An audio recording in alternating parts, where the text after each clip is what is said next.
We've got Paul Anthony with us here now. How are you doing? I'm good, man. How you feeling today? Yeah, I'm feeling great today. Now, you've got a LoFi Hip-Hop Mixtape that you're releasing, right? That's right. Yeah. So, can you tell me just a little bit about that? Describe the sort of style of it. All right. Yeah, well, it's called Dream Sequences. Hmm. It's coming out this Friday, right at 12 a.m. Eastern Standard Time. Hmm. It's gonna hit all platforms. And like you said, like it's like that hip hop chill vibe, you know what I mean? Like normally I make reggae and dancehall music, Yeah. but for this project I I'm trying something a little bit different, going into that lo-fi world, and you know what I mean, just something chill for everybody for the summer. Yeah, it's interesting. I take it you like to experiment a lot with different genres because I guess it can be hard to stick to the one. Yeah, I mean, like I said, I do reggae and dancehall. Like I Mm. love those genres because it's a Yeah. part of my culture. I'm part Jamaican, you know what I Mm. mean? So like I love like, representing for my culture and my music. But at the Yeah. same time, I'm born in the Yeah. US, so I grew up listening to hip hop, and that's why like this project is real natural for me because Yeah. you know what I mean, like I'm taking from my hip hop influence and just like attacking like a new genre, like you said. Yeah. And I do, Yeah. you know what I mean? Like just Mm. putting my own spin on something different and challenging myself as an artist. That's how I grow and Yeah. progress. You know what I mean? Yeah. And lo-fi, what is the appeal of that? Because I guess it's a little bit odd to have a song that's deliberately lo-fi. How do you feel that improves the sound of it? Mm-hmm. I think it's a frequency thing. Like it's more about Mm. how you feel when you listen to it. You know what I mean? Like Yeah. like you said, like it is a little bit diminished quality. You hear like Mm. imperfections in the music, like little scratch, like record things, but it's more about like an aesthetic and a vibe that you feel when you hear it. You just feel Yeah. very chill, and like for people like me who deal with anxiety, like it's kind of like a calming thing, you know what I mean? So Yeah. like it was also a therapy for me in a way to make this music because it's something like I said I deal with, and um presenting to people so that hopefully when they hear the music, it can calm them, and we can all just like feel again, you know, get Yeah. back to and get back to life. Yeah. And being completely honest, how long did the whole mixtape take you from start to finish? I would say about 2 months. Mm. You know what I mean? Like being locked away, like during this Yeah. pandemic, it gave me the opportunity to focus on creativity and, Yeah. pumping out music.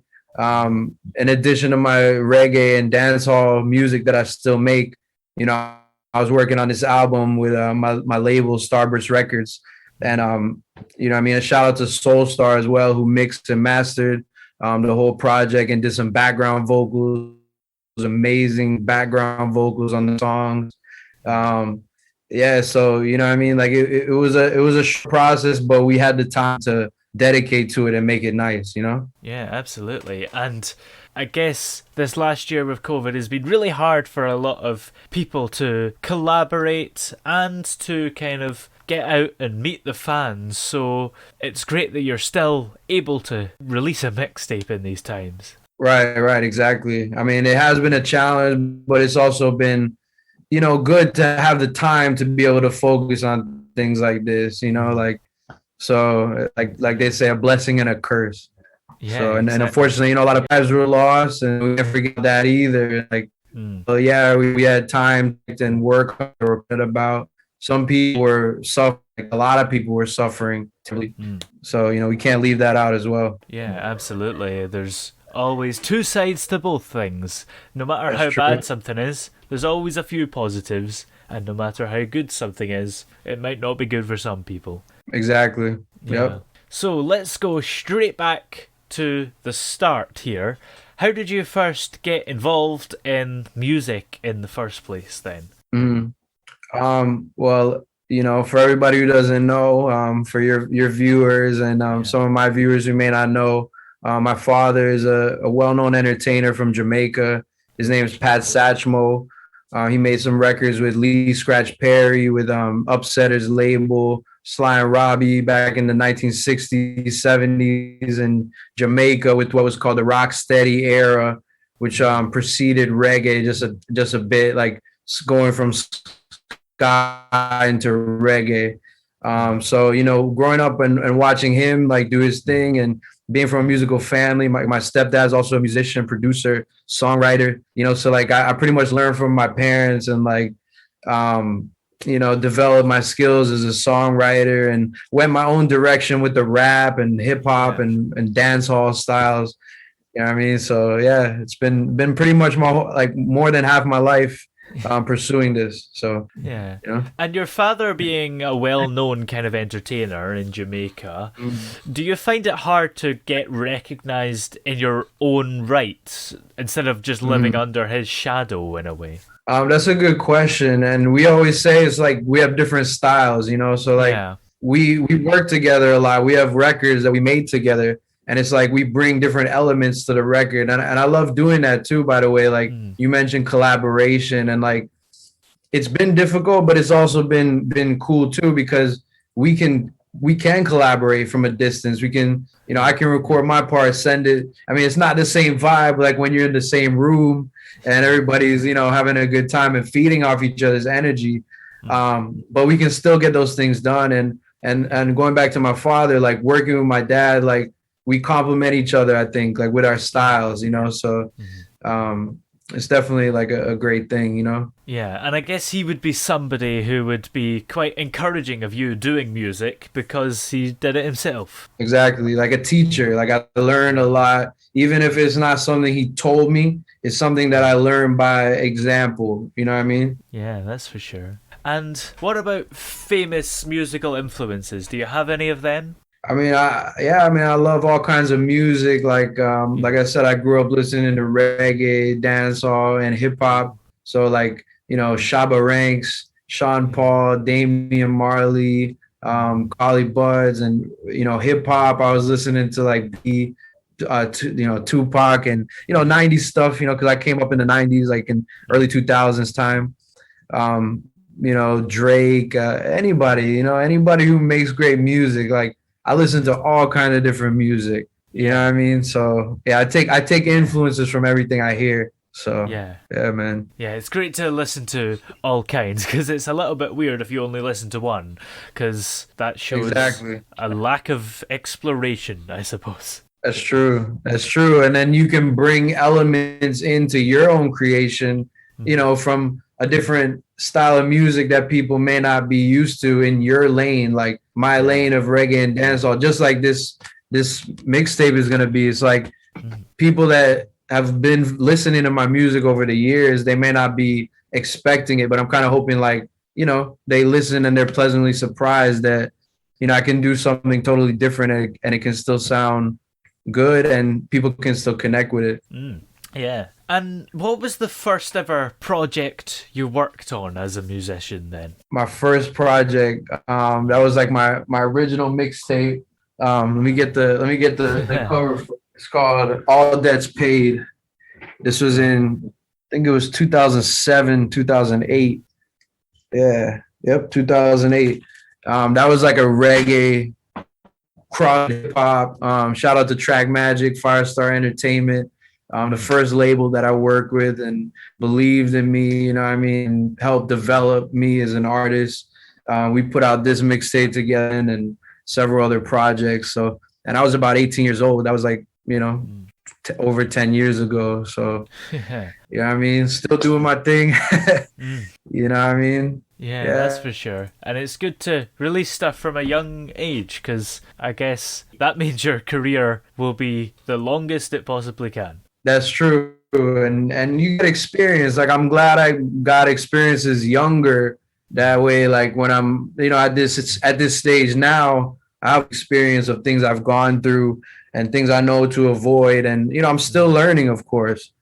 But, you know, I'm glad I started it so long ago and, you know, still doing it. Yeah, that's for sure. And throughout these last 14 years, I guess, do you have any highlights that stand out to you? Yeah, several. I mean, it's just moments, you know, like certain shows or things people say to me, like, you know, like if they say like, yo, like one of your songs helped me through a tough time, or, you know, like I really connected with that song, you know what I mean? Or, you know, it has some Yeah. kind of impact on somebody's life. Like little things like that. It's not even little, like it's big to somebody when they hear something that they go through in music, and it lets them know they're not alone, you know? Yeah. Yeah. But I mean, you know, professionally, I mean, I've done some great shows like Sunfest in West Palm, Mm. a lot of like community festivals here where I live in Florida, like Boynton Beach Pirate Fest.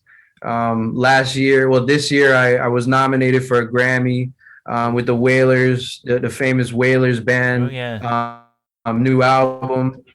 Yeah, but you know, we didn't win. Toots and the Maytals won, and they deserve it. You know what I mean? Legendary artists. But you know, that was definitely a high point, like working with the Wailers and, you know, Yeah. getting that Grammy nom. That was Mm. good. Yeah. So but yeah, man, just keeping the journey going. You know, like all those things motivate me to keep going, and you know, even the negative stuff, it motivates me to keep going as well. Like, you Yeah. know, quitting is not an option for me. So Mm. And I guess those positive comments from the fans are things that just keep you going, and when you perhaps don't have inspiration anymore, you know that your fans are still going to be there and you will come up with stuff and it'll all work out. exactly. Yep. Yeah. And what do you like to get up to when you're not making music then? That's a good question because I'm making music a lot. But yeah, I mean, you know, I like watching movies. I like Mm. going out in nature, like to the beach, or Mm. you know, what I mean, just like enjoying time with my girlfriend. You know, helping her business. She's a photographer and she makes Mhm. resin crafts from home. You know what I mean? So yeah, man, just you know, trying to live in the moment and enjoy life, and life is inspiring as well. So Yeah. you know, I would say to any artist when they're lacking inspiration, you know, just go out and like appreciate life. It sounds like, you know, silly to say sometimes, but like Mm. when you actually go out there and you like just sit and you don't think about the future or the past, and you just sit in the moment and like enjoy the sunrise, enjoy the sunset, or you know, Yeah. birds chirping, just you know, Mm. those things like they center you with life. And you know, sometimes inspiration can flow from that. Yeah, a lot of songs are inspired by just simple experiences, and we don't Exactly. often think enough about that. Exactly. Yep. Yeah. So, in the not too distant future, have you got any more songs coming up, or are you hoping to have any performances if that's going to be allowed again? Oh yeah. I have something coming up this Saturday. JB's in Deerfield Beach, 1 to 4 p.m. You know what I mean? Come check me out if you're watching and you're in that area. Mm. It's gonna be a good time. It's gonna be my first time back out in public performing since the Yeah. pandemic. You know what I Ooh. mean? So yeah, man. So that's gonna be exciting. And yeah, just you know, still working on new music. I got new music ready to go. But you know, I'm gonna let everybody just vibe on the dream Yeah. sequences for a little bit. Mm. Then you know, we'll come back and hit them with something good. Yeah. Are you nervous about going back, or are you just really excited to get out there finally? It's a combination of both. You know what I mean? It's a Mm. combination of both for sure. You know, I'll be completely honest. Like, it Yeah. hasn't been easy this year. Like, feeling okay. You know, being out there Yeah. after what happened, and you know, so many people died and got Yeah. sick, and it's so sad and unfortunate. And you know, we're gonna be feeling the effects of that for months and years, and Oh you yeah. know, in the mind and all that. So Mm. but yeah, man, I mean, it needs to happen. You know, it needs to Yeah. happen at some point. So I'm feeling more good than you know than not. You know, than Yeah. nerves, I guess. Yeah. But you know, Absolutely. definitely that in there. Yeah. And you wouldn't be doing it if you didn't want to anyway, I suppose. Exactly. Yep. Yep. Yeah.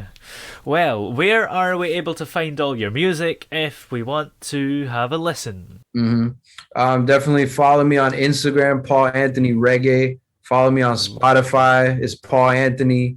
You know, just Google Paul Anthony Reggae, and you'll see all my Yeah. stuff come up. Facebook, Instagram, Twitter, all that stuff. Yeah, man. You know, We out there. Well, thank you very much for joining us on the show today. It's been great having you here. Thank you. I appreciate it, bro.